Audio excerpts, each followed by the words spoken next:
أعوذ بالله من الشيطان الرجيم بسم الله الرحمن الرحيم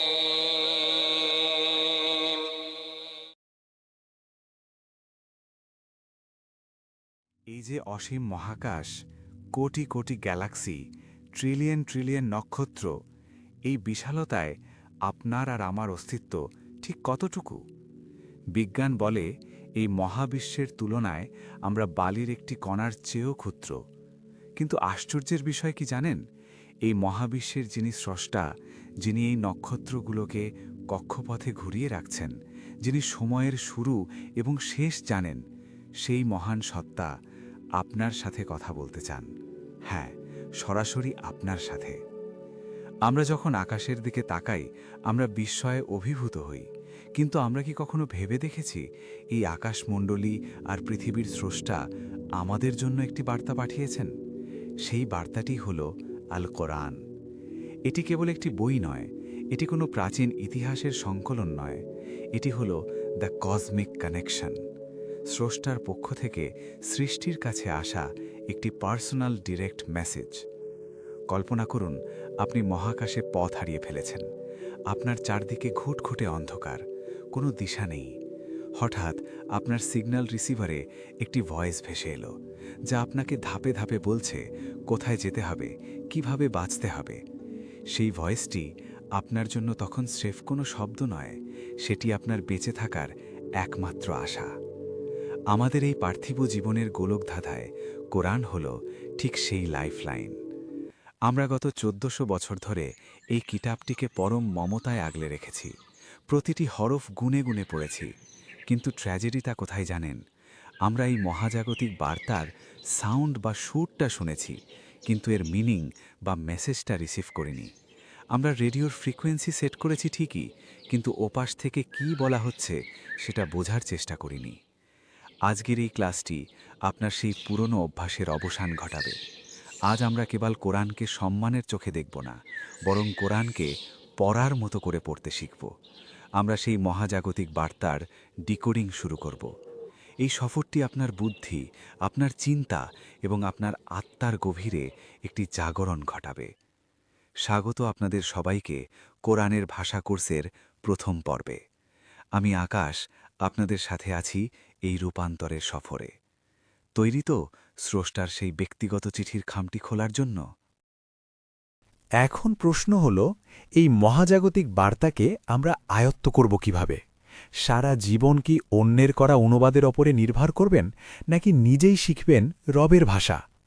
অনেকেই ভাবেন আরবি শেখা মানেই বছরের পর বছর মাদ্রাসায় পড়া। আমি বলবো না। আপনি যদি বড় আলেম হতে চান তবে সময় লাগবে, কিন্তু আপনি যদি শুধু আপনার রবের কথাগুলো সরাসরি বুঝতে চান, তবে সেই পথ আল্লাহ নিজেই সহজ করে দিয়েছেন। এটি একটি প্রাথমিক কোর্স, বিগিনার লেভেল। যারা শুধু আরবি দেখে পড়তে পারেন কিন্তু অর্থ বোঝেন না, এটি তাদের জন্য। আমরা কোনো কঠিন ব্যাকরণ শিখব না, শুধু সেই চাবিকাঠিগুলো খুঁজব যা দিয়ে কোরআনের অর্থের তালা খোলা যায়। মনে রাখবেন, এটি আমাদের দীর্ঘ সফরের শুরু। এই ১১টি ভিডিও আপনার এমন একটি শক্ত ভিত্তি তৈরি করে দেবে, যা পরবর্তী উচ্চতর কোর্সকে আপনার কাছে পানির মতো সহজ করে তুলবে। আজ আমরা শিখছি সঠিক মানসিক প্রস্তুতি। পরের ক্লাসগুলোতে আমরা শিখব সেই বিশেষ শব্দগুলো যা জানলে আপনি কোরআনের প্রায় ৭০-৮০ অর্থ নিজে নিজেই আন্দাজ করতে পারবেন। আমরা খুব সহজে চিনে নেব বাক্যের গঠন এবং ক্রিয়াগুলো। ভিডিও দেখে শেখার চেয়ে হাতে কলমে প্র্যাকটিস করা বেশি জরুরি। তাই আমাদের একটি ফেসবুক চ্যাট গ্রুপ আছে, সেখানে প্রতিটি ক্লাসের নোট এবং নতুন নতুন শব্দের তালিকা দেওয়া হবে। আপনাদের সব প্রশ্নের উত্তরও সেখানে পাবেন। লিঙ্কে ক্লিক করে এখনই যুক্ত হয়ে যান, কারণ দলগতভাবে শিখলে শেখার গতি ১০ গুণ বেড়ে যায়। এই ১১টি ভিডিও শেষে আপনি যখন কুরআন খুলবেন, দেখবেন অপরিচিত শব্দের ভিড়ে পরিচিত বন্ধুরা আপনাকে হাতছানি দিয়ে ডাকছে। আপনি আর আগের মতো অসহায় বোধ করবেন না। চলুন তবে শুরু করি আমাদের এই রূপান্তরের যাত্রা। এবার আসা যাক এই ভিডিওর সবচেয়ে গুরুত্বপূর্ণ অংশে। একটা কথা খুব মন দিয়ে শুনুন। আজ আমি আপনাদের আরবি ভাষা শেখাবো না। অবাক হচ্ছেন? ভাবছেন কোরআন বোঝার কোর্সে এসে আরবি শিখব না মানে? আসলে আরবি ভাষা শেখা আর কোরআনের ভাষা বোঝা দুটো এক জিনিস নয়।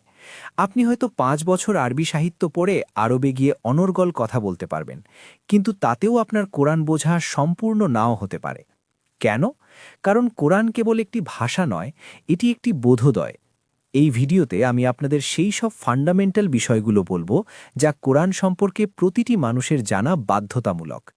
এটি কেবল আপনার নিজের জন্য জরুরি নয়, বরং আপনি যখন ভবিষ্যতে অন্য কাউকে কোরআন শেখাতে যাবেন বা ইসলাম নিয়ে কথা বলবেন, তখন এই পয়েন্টগুলো আপনার জন্য শক্তিশালী হাতিয়ার হিসেবে কাজ করবে।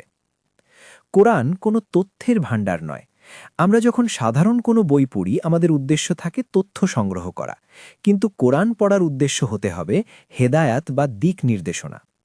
আপনি যদি কেবল সাওয়াবের জন্য বা তর্কের খাতিরে তথ্য মুখস্থ করতে কোরআন পড়েন, তবে এর আসল নূর আপনার হৃদয়ে প্রবেশ করবে না।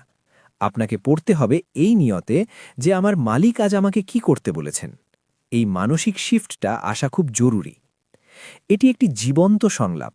কোরআন কোনো মৃত কিতাব নয় যা 1400 বছর আগে লিখে রেখে দেওয়া হয়েছে। এটি একটি জীবন্ত কথোপকথন। যখন আপনি আলহামদুলিল্লাহ পড়ছেন, আপনি আল্লাহর প্রশংসা করছেন। যখন আপনি জান্নাতের আয়াত পড়ছেন, আল্লাহ আপনাকে সুসংবাদ দিচ্ছেন। যখন জাহান্নামের আয়াত পড়ছেন, তিনি আপনাকে সতর্ক করছেন। কোরআন পড়ার সময় আপনাকে ভাবতে হবে আল্লাহ এই মুহূর্তে সরাসরি আপনার সাথে কথা বলছেন। এই কনসেপ্টটা যদি আপনার মাথায় ঢুকে যায়, তবে কোরআন পড়া আর কখনো বোরিং লাগবে না। সেলফ ট্রেনিং ও মেন্টরশিপ। আপনারা যারা আমার এই কোর্সটি করছেন, আমি চাই আপনারা কেবল একজন শ্রোতা হয়ে থেমে না থাকেন। আপনারা প্রত্যেকে এক একজন ট্রেইনার হয়ে উঠবেন। এই কোর্সে আমি যে মেথডগুলো ব্যবহার করব, সেগুলো এমনভাবে সাজানো হয়েছে যেন আপনি নিজেও ভবিষ্যতে অন্য কাউকে কুরআন শেখাতে পারেন। ব্যাকরণ বনাম মহব্বত। অনেকে আরবি ব্যাকরণ বা গ্রামারের কঠিন সব নিয়ম দেখে ভয় পেয়ে কুরআন থেকে দূরে সরে যায়। আমি আপনাদের গ্যারেন্টি দিচ্ছি, কুরআন বোঝার জন্য আপনাকে ব্যাকরণবিদ হওয়ার দরকার নেই। আপনার যা দরকার তা হল ব্যাকুলতা বা মোহব্বত। আরবি ব্যাকরণ আসবে আপনার এই মোহব্বতকে সাপোর্ট দিতে, বাধা দিতে নয়। এই কোর্সে আমরা গ্রামারকে ব্যবহার করব লজিক হিসেবে, বোঝা হিসেবে নয়। এই পয়েন্টগুলো আপনার চিন্তার জগৎকে পরিষ্কার করার জন্য দেওয়া হলো, কারণ ভুল ফাউন্ডেশনের ওপর যেমন দালান দাঁড়ায় না, তেমনি ভুল মানসিকতা নিয়ে কুরআন পড়ে আসল সত্য জানা যায় না। এখন আমরা প্রবেশ করব সেই অংশে যেখানে আমরা দেখব আমাদের সমাজ আসলে কিভাবে কুরআনকে ভুলভাবে দেখছে, এবং সেই বিখ্যাত প্রেমপত্রের উদাহরণটি যা আপনার চোখ খুলে দেবে। বন্ধুরা, এবার একটু মন দিয়ে শুনুন। আমরা কোরআনকে ভালোবাসি, সম্মান করি, চুমু খাই, কিন্তু আমরা কি কোরআনকে ব্যবহার করি? দুঃখজনক হলেও সত্যি, আমাদের সমাজে কোরআন নিয়ে কিছু অদ্ভুত এবং ভুল ধারণা গেঁথে গেছে। আমরা কোরআনকে এমন এক জায়গায় নিয়ে গিয়ে রেখেছি যেখানে কেবল ভক্তি আছে, কিন্তু বোধ নেই। চলুন 3টি বাস্তব উদাহরণ দিয়ে আমি আপনাদের এই বড় ভুলটা বুঝিয়ে দিই। কল্পনা করুন, একদিন সকালে আপনার বাসার দরজায় একটা খাম এলো। আপনি দেখলেন সেটা কোর্ট থেকে পাঠানো একটি জরুরি আইনি নোটিশ বা সমন। কিন্তু সমস্যা হলো, নোটিশটি আরবি ভাষায় লেখা।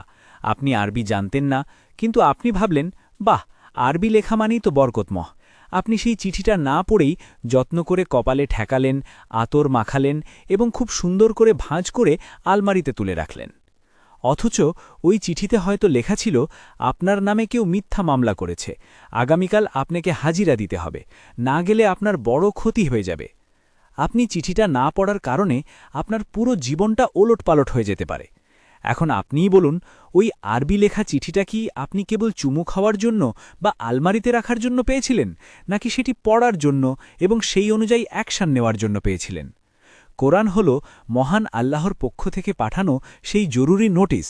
আল্লাহ আমাদের দুনিয়া ও আখেরাতের বিপদ নিয়ে সাবধান করছেন, আর আমরা সেটা না বুঝেই কেবল সাওয়াবের আশায় পড়ে যাচ্ছি। এই উদাসীনতা কি আমাদের বিপদে ফেলবে না? ধরুন, আপনি খুব জটিল কোনো রোগে আক্রান্ত। ডাক্তার আপনাকে একটি জীবনদায়ী প্রেসক্রিপশন লিখে দিলেন। আপনি বাসায় এসে ভাবলেন, ডাক্তার সাহেবের হাতের লেখা তো দারুণ, আর প্রেসক্রিপশনটা খুব পবিত্র। আপনি সেটা সুন্দর করে ফ্রেমে বাঁধিয়ে দেয়ালে টাঙিয়ে রাখলেন। প্রতিদিন সকালে ঘুম থেকে উঠে ভক্তি ভরে সেই প্রেসক্রিপশনটা 10 বার সুরে করে রিডিং পড়লেন। কিন্তু সেখানে কোন ওষুধ খেতে বলা হয়েছে, কখন খেতে হবে আর কি খেতে নিষেধ করা হয়েছে সেটা বোঝার কোনো চেষ্টাই করলেন না। আপনার রোগ কি সারবে? কখনো না। কোরআন হল মানবতার জন্য সেই শিফা বা প্রেসক্রিপশন। আমাদের এই অশান্ত মন, দুশ্চিন্তা আর চারিত্রিক ব্যাধিগুলো সারানোর জন্য আল্লাহ এটি পাঠিয়েছেন। আমরা কেবল প্রেসক্রিপশনটা সুরে করে মুখস্থ করছি, কিন্তু এর ভেতরের ওষুধ বা সমাধানগুলো নিজের জীবনে প্রয়োগ করছি না, ফলে আমাদের জীবন বদলাচ্ছে না। এটি আমার সবচেয়ে প্রিয় উদাহরণ। মনে করুন আপনি কারো প্রেমে পড়েছেন। আপনার সেই প্রিয় মানুষটি আপনাকে একটি দীর্ঘ চিঠি পাঠালো, কিন্তু আপনি সেই চিঠির ভাষা বোঝেন না। আপনি কি করবেন? আপনি কি সারা রাত ওই না বোঝা চিঠিটা চুমু খাবেন আর বলবেন, আহা কি সুন্দর হাতের লেখা? নাকি আপনি দৌড়ে এমন কারো কাছে যাবেন যে ভাষাটা বোঝে? আপনি চাইবেন ওই চিঠিতে ঠিক কি লেখা আছে সেটা জানতে। সেখানে হয়তো আপনার জন্য কোনো ভালোবাসার বার্তা আছে, হয়তো কোনো অনুরোধ আছে, হয়তো কোনো অভিযোগ আছে। আপনার রব আপনাকে ভালোবাসেন বলেই কোরআন পাঠিয়েছেন। এটি তার পক্ষ থেকে আপনার কাছে আসা একটি লাভ লেটার। তিনি আপনাকে ডাকছেন, আপনাকে সান্ত্বনা দিচ্ছেন, আপনাকে জান্নাতের গল্প শোনাচ্ছেন। কিন্তু আপনি সেই চিঠির ভাষা শেখার চেষ্টা না করে কেবল তেলাওয়াত করে দায় সারছেন। স্রষ্টার প্রতি আপনার ভালোবাসা কি কেবল তেলাওয়াতেই সীমাবদ্ধ থাকবে, নাকি আপনি সত্যিই জানতে চান আপনার প্রিয় সত্তা আপনাকে ঠিক কি বলেছেন? এই 3টি উদাহরণ থেকে একটা জিনিস পরিষ্কার: কোরআন কেবল পড়ার জন্য নয়, এটি বোঝার জন্য।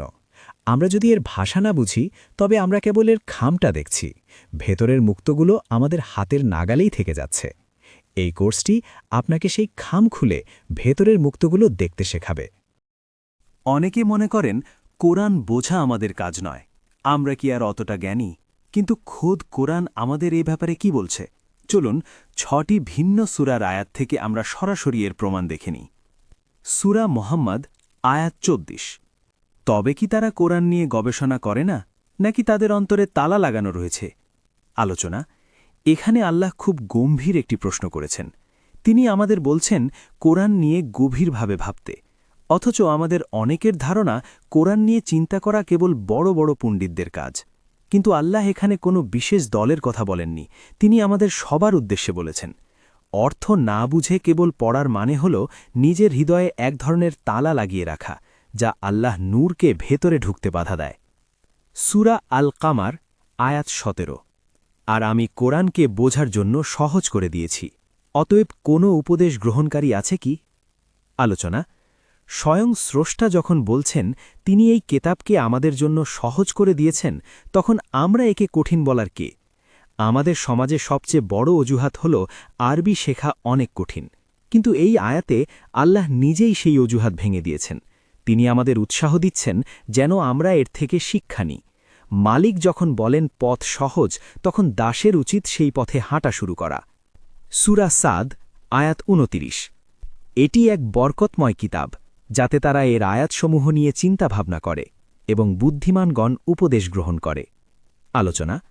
আমরা মনে করি কোরআন কেবল তেলাওয়াত করলেই বরকত হবে, কিন্তু আল্লাহ বলছেন বরকত তখনই পূর্ণ হবে যখন আপনি এটা নিয়ে চিন্তা করবেন। না বুঝে পড়াটা অনেকটা এমন যেমন কেউ একজন চিঠি পেল, কিন্তু সে সেটি পড়তে পারে না। সে কেবল চিঠির সুন্দর হাতের লেখা দেখে সারা রাত চুমু খেল। এতে ভালোবাসা প্রকাশ পায় ঠিকই, কিন্তু চিঠিতে কি বলা হয়েছিল তা অজানাই থেকে যায়। আল্লাহ চান আমরা তার উপদেশগুলো বুঝে জীবনে কাজে লাগাই। সূরা আন-নিসা আয়াত 82। তারা কি কোরআন নিয়ে গবেষণা করে না? এটি যদি আল্লাহ ছাড়া অন্য কারো পক্ষ থেকে হতো, তবে তারা এতে অনেক অসঙ্গতি দেখতে পেত। আলোচনা। কোরআন যে সত্য এবং নির্ভুল তা প্রমাণের একটাই রাস্তা আল্লাহ দিয়েছেন, আর তা হল এটি নিয়ে গবেষণা করা। আমরা যখন অর্থ বুঝি না, তখন কোরআনের এই অসাধারণ সামঞ্জস্য আমাদের চোখে ধরা পড়ে না, ফলে আমাদের বিশ্বাসটা কেবল অন্ধ অনুকরণের মতো থেকে যায়, যুক্তিনির্ভর বা দৃঢ় হয় না। সূরা ইউসুফ আয়াত 2। নিশ্চয়ই আমি একে আরবি ভাষায় কোরআন হিসেবে নাজিল করেছি, যাতে তোমরা বুঝতে পারো। আলোচনা। আল্লাহ এখানে আরবি ভাষাকে মাধ্যম হিসেবে বেছে নেওয়ার কারণ স্পষ্টভাবে বলেছেন, যাতে আমরা বুঝতে পারি। অথচ আমাদের অনেকের কাছে কোরআন এখন কেবলই একটি সুর শোনার বিষয় হয়ে দাঁড়িয়েছে। আল্লাহ আরবিকে আমাদের বোঝার মাধ্যম বানিয়েছেন, আর আমরা একে না বোঝার এক দেওয়াল বানিয়ে ফেলেছি। ভাষাটির মর্যাদা তখনই দেওয়া হবে যখন এর মাধ্যমে আপনি মালিকের কথা সরাসরি বুঝবেন।